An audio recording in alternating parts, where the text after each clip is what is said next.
I used to believe silence in a marriage meant peace. Now I know better.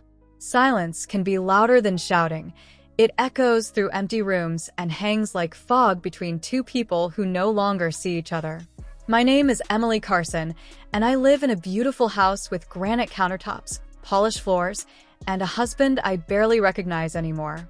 Derek, my husband of 7 years, is a man of order. He's sharp, punctual, and carries himself like the CEO he's become. People admire him. They say I'm lucky, but they don't see what I do. The cold dinners, the unread texts, the long stretches of time where his presence in our home feels more like an obligation than a choice. We used to talk, laugh, dance in the kitchen on random Tuesday nights. Now he scrolls through his phone during dinner, his eyes always somewhere else, his mind, I suspect, even farther. Last week, the kitchen sink started leaking. A slow drip at first. Then it turned into a steady stream that soaked the cabinet floor. Derek barely glanced at it. "Just call someone," he muttered without looking up from his laptop. So I did. His name was Jake Mitchell. I remember his voice over the phone, calm, a little gravelly but polite. He said he could be at the house the next morning. When he arrived, I expected a typical contractor, gruff, maybe distant. But Jake was different. Early 40s, tall, with a worn-out tool bag slung over his shoulder and kind eyes that studied everything without judgment. He smiled, not one of those practiced, polite smiles, but one that felt like it meant something. He walked into the kitchen, crouched by the sink, and got to work. No small talk at first, just the sound of clinking metal and dripping water. I hovered awkwardly, pretending to check my phone. "You keep a tidy space," he said, glancing up. "You'd be surprised how many people hide chaos under the sink." I smiled, startled that he noticed. "I try." "Smart woman," he muttered, half to himself. Then added, "Pipes are like people. They look fine on the outside, but underneath, pressure builds." Then snap. I laughed. That's one way to look at it. Something shifted in that moment. It was subtle, nothing inappropriate, just connection. He wasn't flirting. He was present. And I hadn't felt that in a long time. I offered him coffee, which he accepted with a nod. We sat briefly at the kitchen island while he waited for a sealant to dry. "Your husband must be a lucky man," he said, eyes scanning the open floor plan. "Beautiful home. Peaceful vibe." I hesitated before answering. "He works a lot. He's busy." Jake nodded slowly, as if he understood more than I said. Busy's the cousin of neglect. That line stuck with me, even after he packed up and left with a polite, "I'll return tomorrow to check the seal." I stood at the doorway longer than I should have, watching him drive off. A part of me, the part that still remembered how it felt to be looked at like I mattered, didn't want him to go. That night, Derek came home past 10. I'd waited up. The food was cold. He barely acknowledged me. "There's a guy coming back tomorrow," I said. "For the sink." "Great," Derek muttered, pulling off his tie. "Handle it." That was it. No questions. No interest. As I lay in bed beside him, staring at the ceiling while he drifted off without a word, I thought of Jake's hands, steady, capable. The way he listened without interrupting. The way he made a simple comment feel like understanding. And I felt something I didn't want to admit. Anticipation. The leak might have started in the pipe beneath the sink. But the real fracture? It had been growing for years. Tomorrow, Jake would come back. And so would a part of me I thought was long gone. I didn't sleep much that night. Every creak of the floor, every shift in Derek's breathing beside me felt like a reminder of what I wanted, what I missed, and what I was starting to crave again. The morning came, gray and damp. Rain tapped against the windows, a slow, rhythmic reminder of the storm forecasted to roll in by evening. I made coffee, set out 2 mugs without thinking, then cursed myself. Jake wasn't family. He was a handyman. But something in me, something I didn't want to name, was waiting for him. When the doorbell rang at 10 sharp, I moved quickly, smoothing my blouse and trying to ignore the way my heart picked up pace. Jake stood there in a windbreaker, a few raindrops clinging to his hair. "Still leaking?" he asked with a smirk. "Not yet," I smiled. "But you said you'd check the seal." Right. Can't leave a job half done, he replied, stepping in. This time, the silence between us wasn't awkward. It was curious, like the space between two people walking along a cliff's edge, wondering who would look down first. As Jake worked under the sink, I found myself watching him, his movements confident, focused. There was something grounding about him. Unlike Derek, who always seemed like he was in a rush to be somewhere else, Jake was here. Present. You always fix things yourself? He asked, voice muffled beneath the counter. Not always, I replied, leaning against the doorway. Used to. Then I got tired of doing it all alone. He slid out from under the sink and looked up at me, wiping his hands. That sounds lonely. It is, I admitted. A beat passed. Then another. The rain outside grew heavier, and the house felt smaller somehow, warmer, more alive. You ever think about what's holding you together? Jake asked suddenly. Pipes, relationships, even people. They only last if someone's willing to check for leaks. I didn't know what to say to that. So I said nothing. He stood, brushing dust from his jeans. Seal's good, but with the rain picking up, you might want to check the basement. Flooding risk.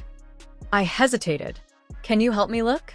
His eyes searched mine for a moment, as if measuring something deeper. Then he nodded. Sure. The basement was dim and musty. I led the way, flipping on the light, which flickered once before staying on. We moved slowly, side by side, the silence now thick with something unspoken. No standing water, he said, scanning the corners. You're safe. I turned to him. Jake. His name came out softer than I intended.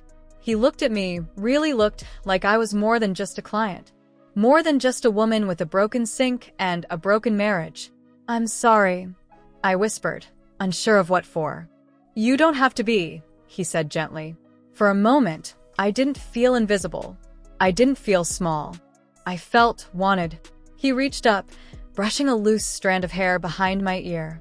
His fingers lingered just a second too long. I shouldn't, I said quietly. I won't, he replied, stepping back. The moment hung there between us, raw, fragile, honest. He cleared his throat. You've got a good house. Solid structure. But even solid things break if no one's paying attention. I followed him back upstairs, my chest tight. By the time he gathered his tools and made his way to the door, the rain was pouring in sheets. He paused at the threshold, then turned to me. Take care of yourself, Emily. I nodded, unable to speak. When the door closed behind him, the silence returned. But it felt different now. It wasn't just about what was missing between Derek and me. It was about what someone else had quietly awakened. And that was the day I realized. Some leaks don't flood the floor. They flood the heart. And no amount of tightening can stop what's already slipped through. 3 days passed. Jake didn't come back. He didn't need to, the leak was fixed. The job was done. But I wasn't. I found myself drifting through rooms that suddenly felt unfamiliar, as though they belonged to someone else's marriage. The silence, once a dull ache, now pulsed like a warning. Derek hadn't noticed anything had changed. Maybe because, to him, nothing had. I knew he was cheating. I'd known for months. Subtle signs had grown louder with time. Late meetings that didn't end, cologne I didn't buy, and messages on his phone that vanished too fast. But I said nothing. I was too exhausted to fight for someone who'd already let go. On Friday evening, I found a receipt tucked into his coat pocket, an upscale restaurant, dinner for two, dated our anniversary. No card, no mention, just a receipt. I stared at it in the dim light of our bedroom, and something in me cracked. It wasn't anger. Not really. It was emptiness. A hollow understanding that I could scream, cry, or beg, and it still wouldn't matter. He had left me long before I even noticed. That night, I stood by the kitchen sink, the same one Jake had fixed. My fingers traced the cool curve of the faucet. I didn't need help anymore. At least, not with the plumbing. But there was a part of me still leaking, still broken. I don't remember sending the message. It was impulsive, simple. If you're free, can you come by? Something feels off. He didn't reply with words, just a thumbs up. 20 minutes later, Jake stood at my door. This time, there was no toolbox. Just him. He stepped inside slowly, as if unsure whether he was welcome. I nodded once, barely meeting his eyes. "I shouldn't have come," he said. "I know." Silence again. Heavy. Expectant. "Did something break?" he asked. "Yes," I whispered. Me. That was all it took. He stepped forward, closing the space between us. No small talk. No explanations. Just the quiet gravity of two people who had held back too long. His hands found my waist. Mine pressed against his chest, then moved up to his shoulders. We didn't speak. There was no passion, no frenzy, just something gentler. Something that felt more like comfort than heat. We moved together as if it had always been meant, a soft unraveling of restraint and sorrow. Later, I sat on the edge of the bed, wrapped in silence and the thin cotton of a robe. Jake stood near the window, watching the rain trail down the glass. "This won't fix what's broken," he said quietly. "I know," I replied, "but it reminded me I'm still here." He nodded slowly. "You deserve more than silence." When he left, he didn't say goodbye. He didn't need to. He'd already said the only thing that mattered. Derek came home an hour later. I was in the kitchen again, rinsing a glass I hadn't used. He looked at me, something different in his eyes, uneasy, suspicious. "You okay?" he asked. "Are you?" I returned. He didn't answer. He didn't have to. His silence told the truth better than any lie could. "I know about her," I said softly. "And I also know you didn't care enough to hide it well." His jaw tightened, but he said nothing. "I let someone in today," I continued, voice even. "Not because I was trying to hurt you, but because you already had." That broke the silence. "You what?" he asked, shocked. Not hurt, not heartbroken, just surprised. I looked him in the eyes for the first time in months. "You lost me a long time ago. You just never noticed." He stared, at a loss for words.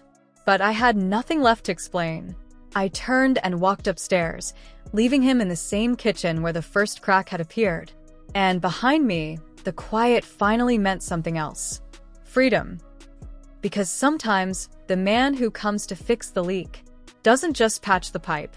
He shows you just how broken your life had become, and that you were never the one who caused the flood.